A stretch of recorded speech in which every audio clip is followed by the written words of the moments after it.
होना चाहिए वही कह सकता है, वरना तो तत्कालीन सत्ता से जो लोग निरुंकुश थे, उन पर किसी प्रकार का कोई अंकुश नहीं था, उन पर किसी प्रकार का कानून लागू नहीं था, वो किसी बंदिशों को नहीं मानते थे, उनको भी उन लोगों ने बिल्कुल इतनी बेबाकी से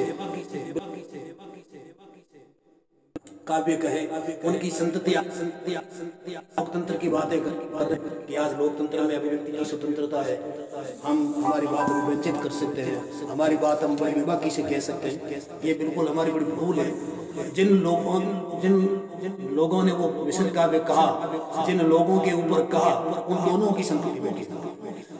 आज हम सुना ही नहीं सकते, कह ही नहीं सकते, हमारे अंदर इतनी हिम्मत नहीं है। हम जिस प्रकार की बात करते हैं कि भाई चारण काव्य लोगों ने लिखा या चारणों ने जो काव्य लिखा, वो केवल और केवल तत्कालीन जो राजा महाराजा थे या तत्कालीन जो ठाकुर थे या गांव के जो अधिपति थे या जमींदार थे या जो और भी कुछ झनाटे वर्ग के लोग थे,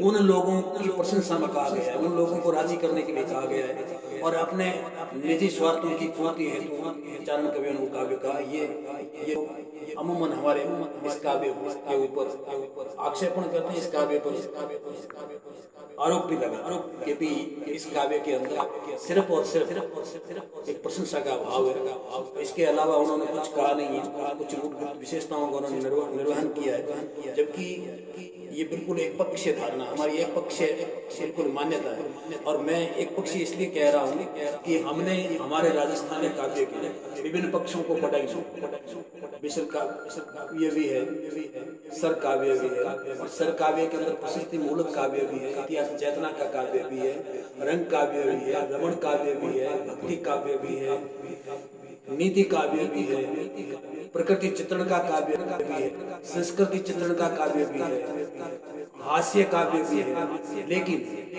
हम सिर्फ एक प्रशंसा वाले पक्ष लेकर इस कार्य युक्तों की पोस्ट पढ़ रहा था, और उन्होंने जिस उमरकोट के राणा जी के उदाहरण दिया था कि भी वो अपनी घोड़ी पर अपने एक साथी के साथ जा रहे थे और सामने से बोझा उठाए हुए स्त्री आ गई, तो राणा जी ने बिल्कुल उनको मार्ग दे दिया हटके। तो उस साथी ने कहा कि भाई आपने मार्ग क्यों दिया, आप तो यहाँ के स्वामी थे और स्वामी को किसी के मार्ग से हटना नहीं चाहिए, उसका तो अधिकार है। उन्होंने कहा कि भाई एक तो सामने वाली स्त्री का हमें सम्मान करना चाहिए, दूसरा इसके सिर ऊपर बोझ है, और जिसके सिर ऊपर बोझ होता है तो उसका मार्ग पर पहले अधिकार होता है। तो अगर ऐसे कोई शासन था, ऐसे जो जिन लोगों ने शासन किया, जो लोगों के प्रति संवेदनशील थे, लोगों के प्रति जवाबदेह थे, लोगों के प्रति उनके मन में एक स्नेह था, पुत्रवत आत्मीयता थी, उन लोगों की अगर हम प्रेरणा नहीं करेंगे, जो लोग उदार रहे, जरूरतमंद की अगर किसी ने सहायता की, उन लोगों की अगर हम प्रशंसा नहीं करेंगे, उनके गुणों का अगर हम वर्णन नहीं करेंगे, एक पीढ़ी से दूसरी पीढ़ी को हम अगर उन गुणों का परिचय नहीं देंगे, तो उस गुणों का विस्तारीकरण कैसे होगा, लोग उन बातों को कैसे जान पाएंगे।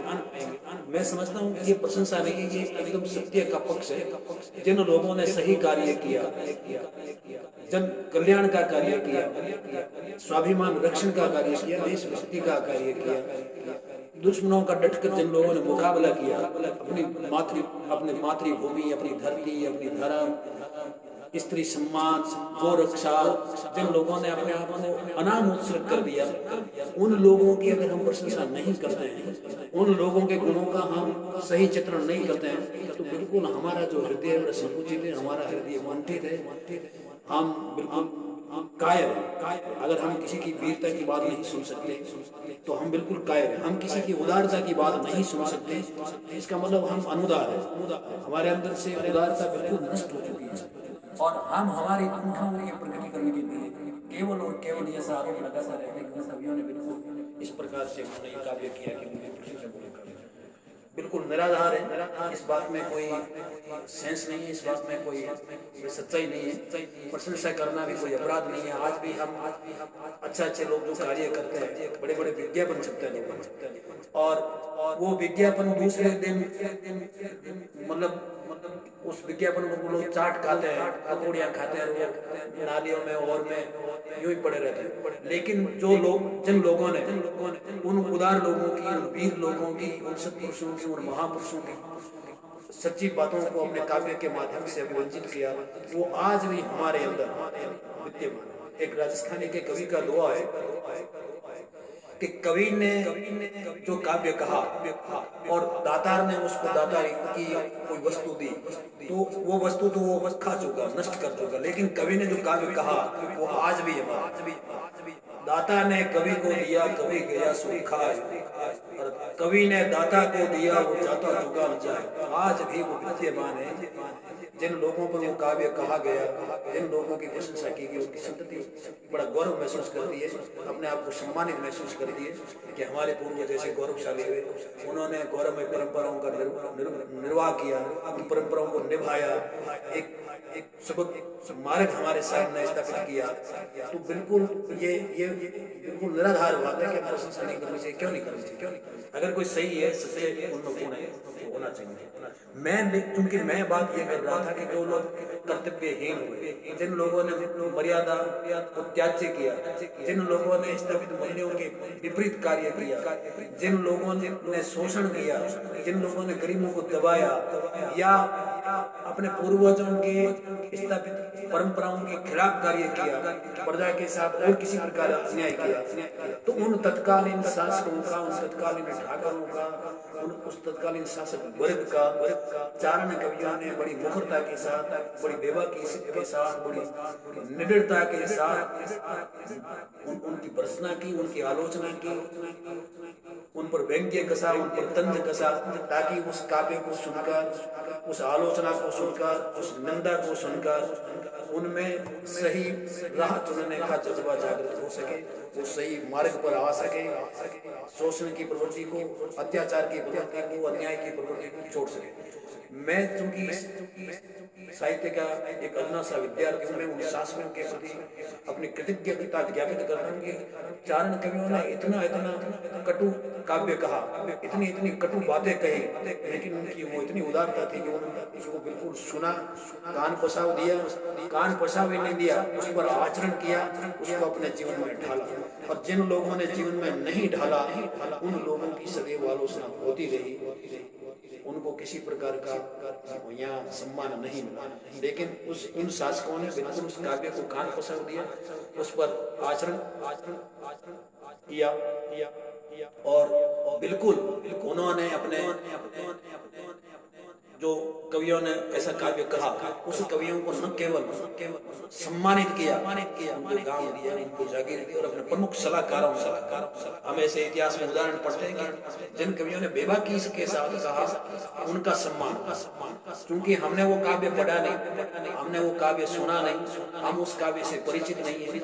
और आज मान लो संस्कृत में उक्ति है कि भी सत्य बोलो, लेकिन ऐसा सत्य भी मत बोलो कि किसी को कड़वा लगे, क्योंकि आज ये विषय इसलिए रखा गया है कि जिन लोगों ने एक ऐसी धारणा बना ली कि चारण कवियों ने केवल और केवल प्रशंसा मूलक काव्य का, प्रशस्ति मूलक काव्य का नहीं, उन्होंने बिल्कुल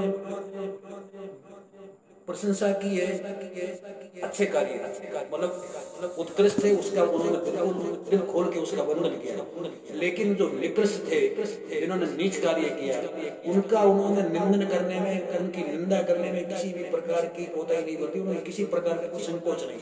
ये हमारा इतिहास साक्षी है, काव्य साक्षी। जब हम उस काव्य को पढ़ते हैं, उस काव्य को सुनते हैं, ये काव्य कोई लिपिबद्ध है नहीं, ये काव्य कोई पांडुलिपि में संरक्षित नहीं है, क्योंकि जिन लोगों पर वो काव्य कहा गया, उनके द्वारा उस काव्य का संग्रह करा, तो प्रशंसा मूलक काव्य का उन्होंने संग्रह करवाया।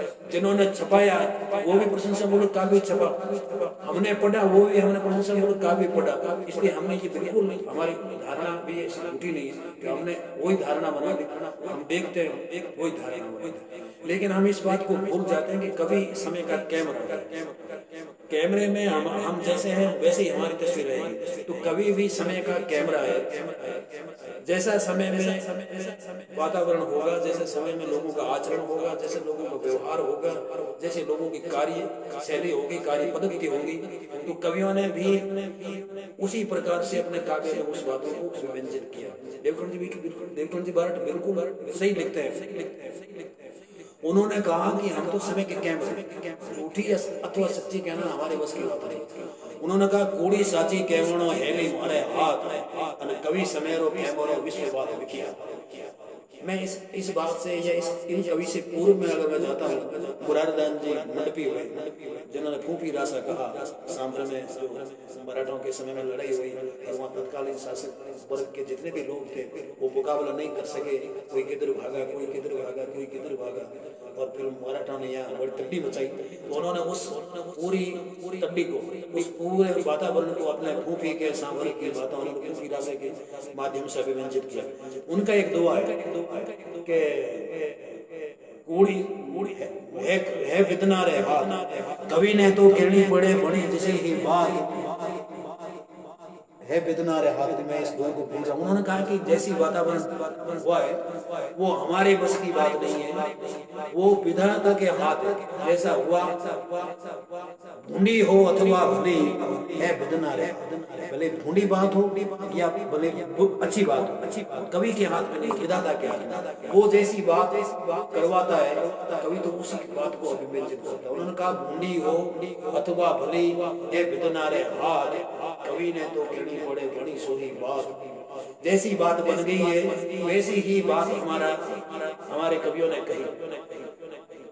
क्योंकि हम तक वो बात पहुंची नहीं, हम तक वो विशुद्ध काव्य पहुंचा नहीं, क्योंकि वो बिल्कुल लोक कंठाग्र।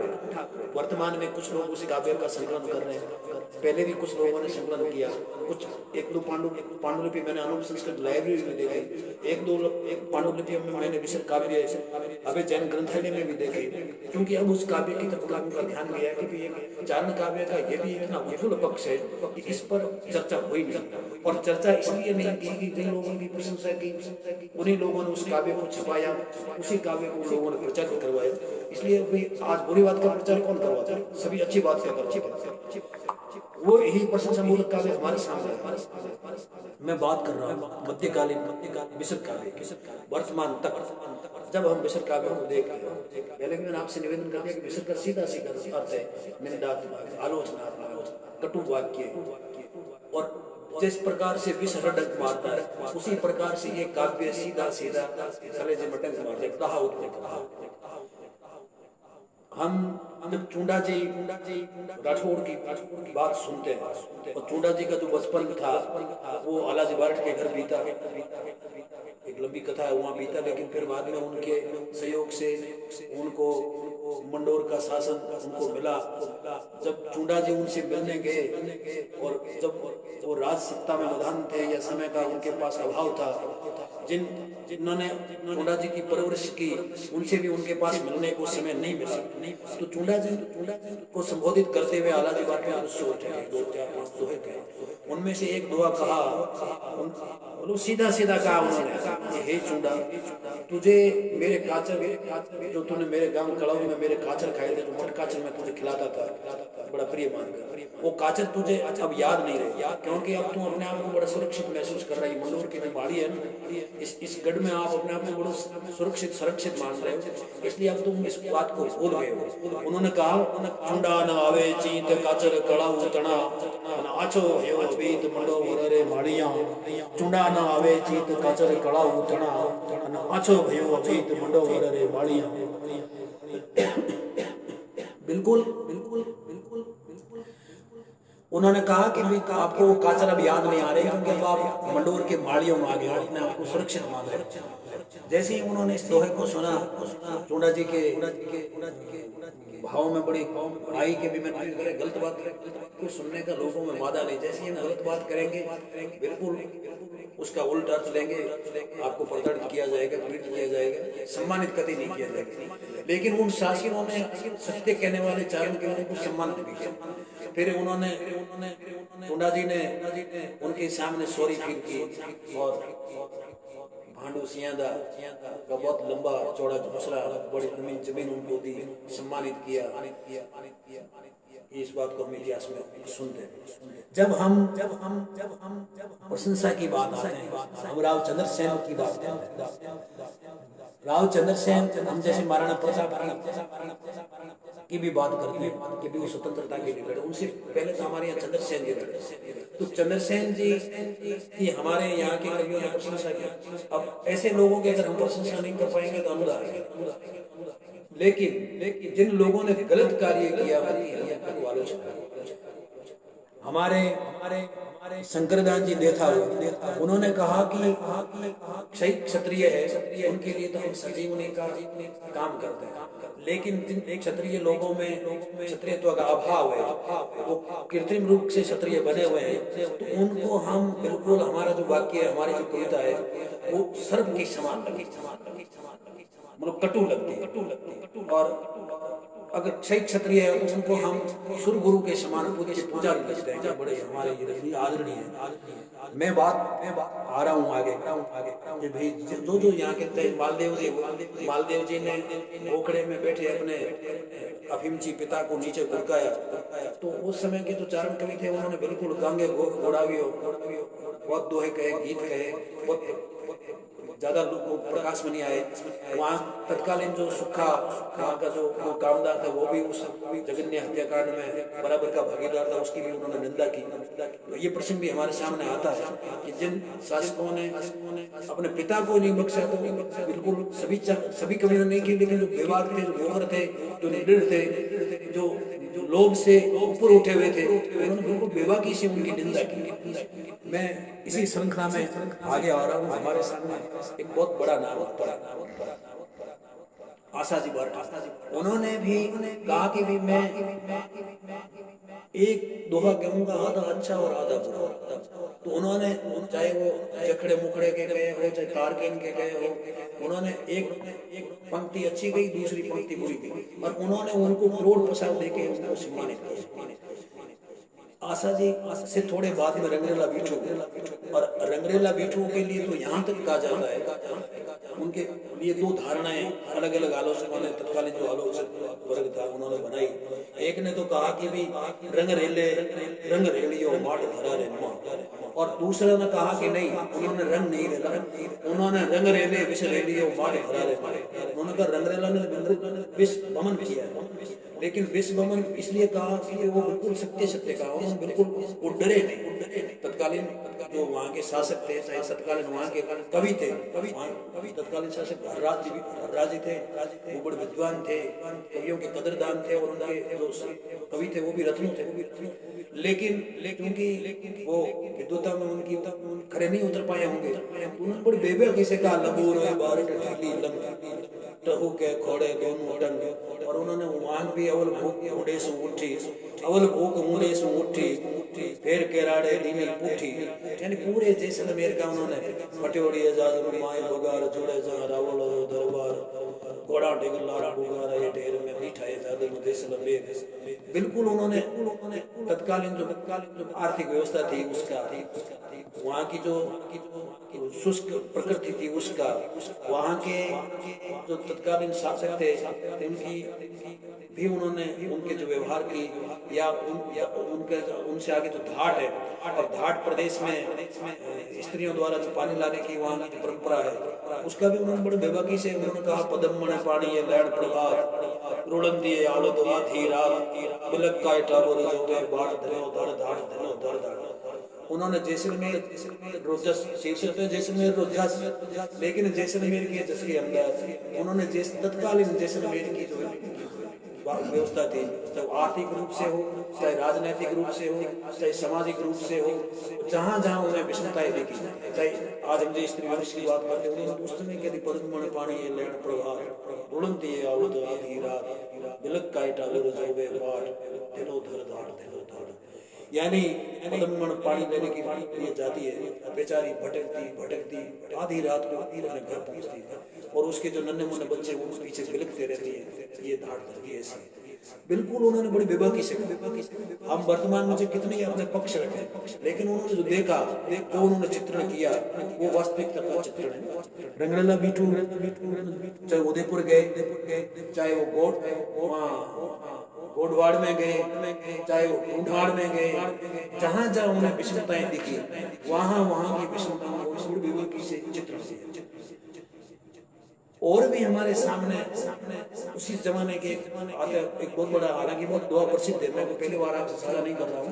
एक प्रसंग आता है मान सिंह जी आमेर, मान सिंह जी आमेर ने जब उदयपुर पर आक्रमण किया और पिछोला झील पर जब अपने घोड़े पाए, तो उन्होंने बड़े गौरवोक्ति के साथ कहा कि इस पिछोला की झील पर या तो आज मैं अपने घोड़े पिला रहा हूँ, या फिर यहाँ कभी मंडोर के शासक जोधा जी ने घोड़े खिलाए।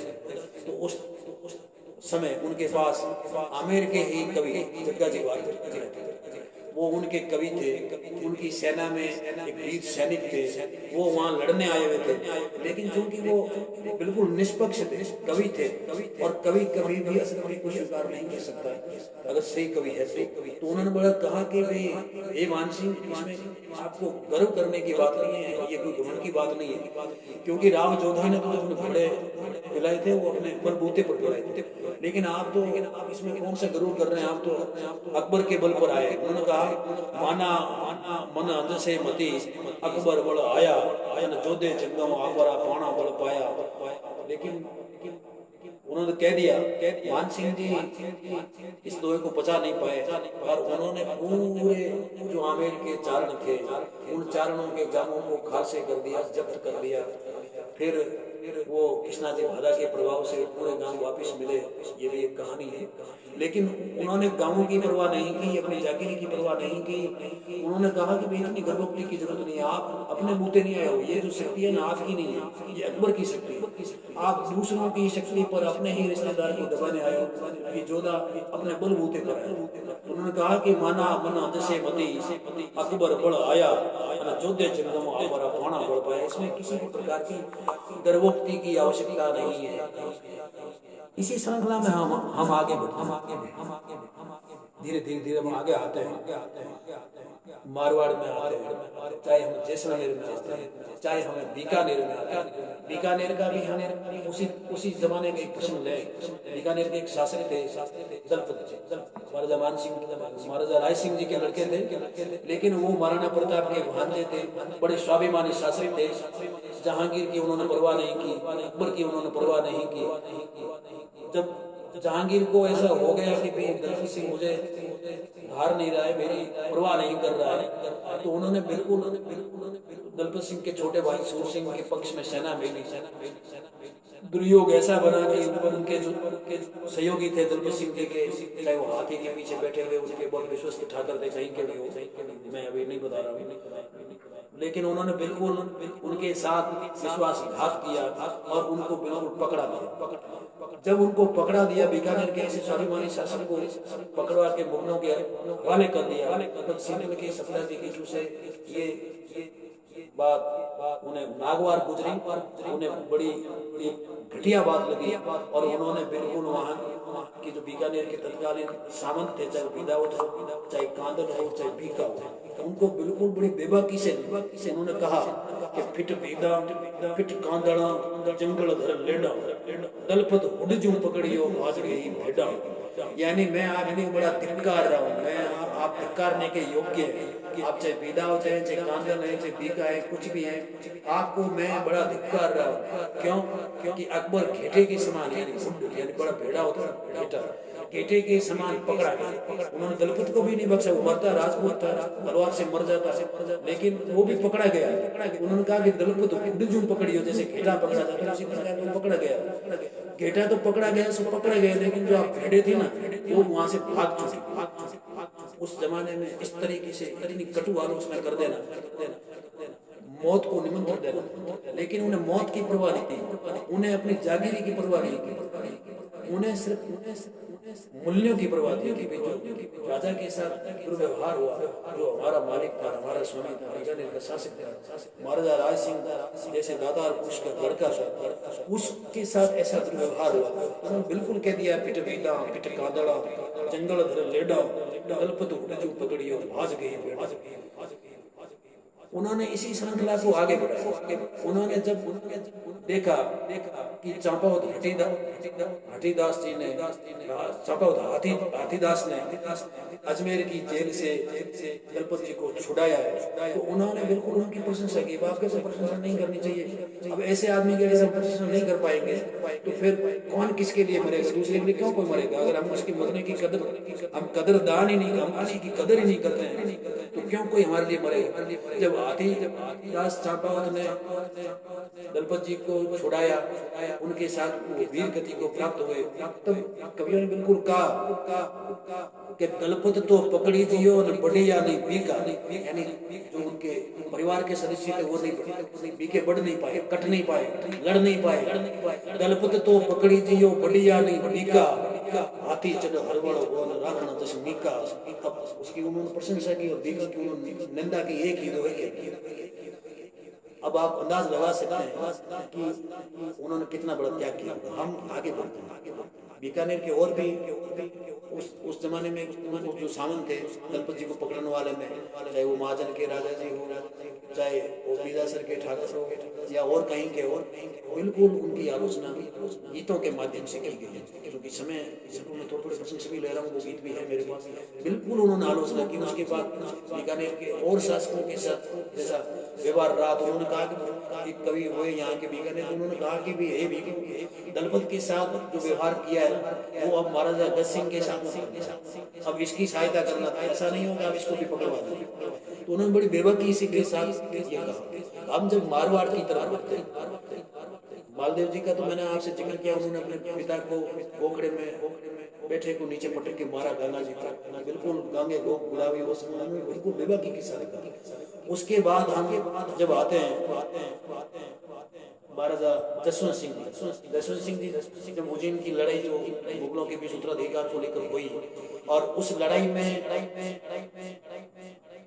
जो अशोक के ठाकुर थे, महेश दास जी, दुर्गादास जी के पिता थे आसकरण जी, वो उन्होंने जसवंत सिंह जी को सलाह दी कि भैया आप यहाँ से सुरक्षित निकल जाइए, अगर आप जोधपुर सुरक्षित निकल जाओगे तो जोधपुर सुरक्षित रह पाएगा। उन्होंने रतन महेश दास जैसे युवा को उस लड़ाई में छोड़ के नेतृत्व सौंप के स्वयं जोधपुर आ गए। जब वो जोधपुर आ गए, उनके साथ महेश दास भी आ गए, उनके साथ आशा जी भी आ गए, एक किशन दास जी थे वो भी आ गए।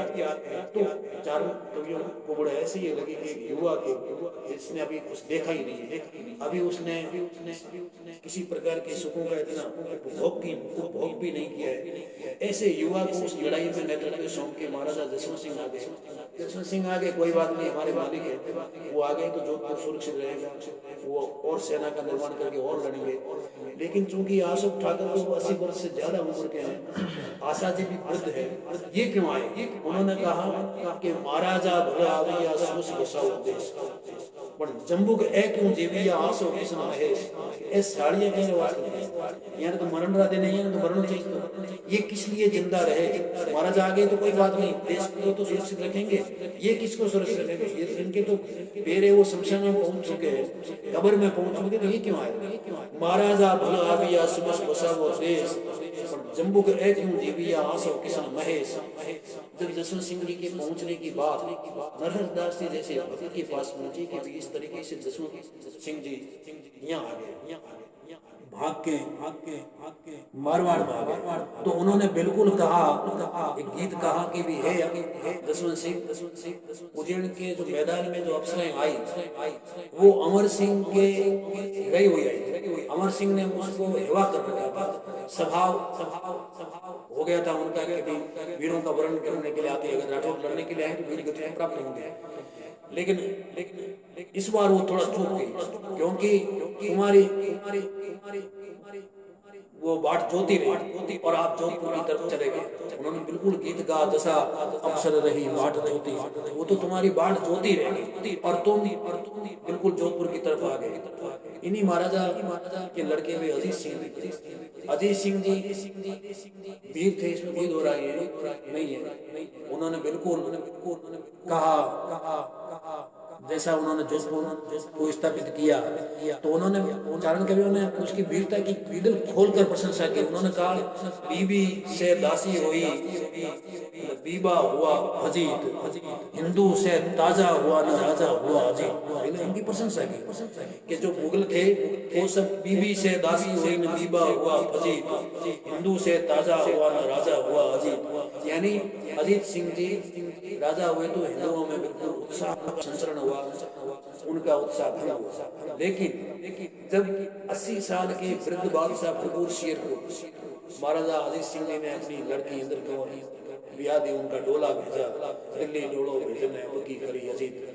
कैद धुलिया के बबूता जी थे, उन्होंने कहा कि बबूता जीवन में तो धिक्कार है, अगर महाराजा अजीत सिंह जी ने इस तरीके का कृत्य किया है, मारवाड़ के स्वाभिमान को मिटिया मलित किया है। उन्होंने कहा कि भाई दिल्ली डोलो भेजने अब की करी अजीत और बबूता अब भजो राम ने, उन्होंने बिल्कुल भजन कहे अब राम को भजो, इसमें कोई सार नहीं है, ये बिल्कुल संसार निस्सार कि मैं ऐसे ऐसे शासकों को सलाम करता रहा, मैं ऐसे ऐसे शासकों की प्रशंसा करता रहा, मैं उनकी वीरता का कायल था, वो तो वीर है ही नहीं, बिल्कुल।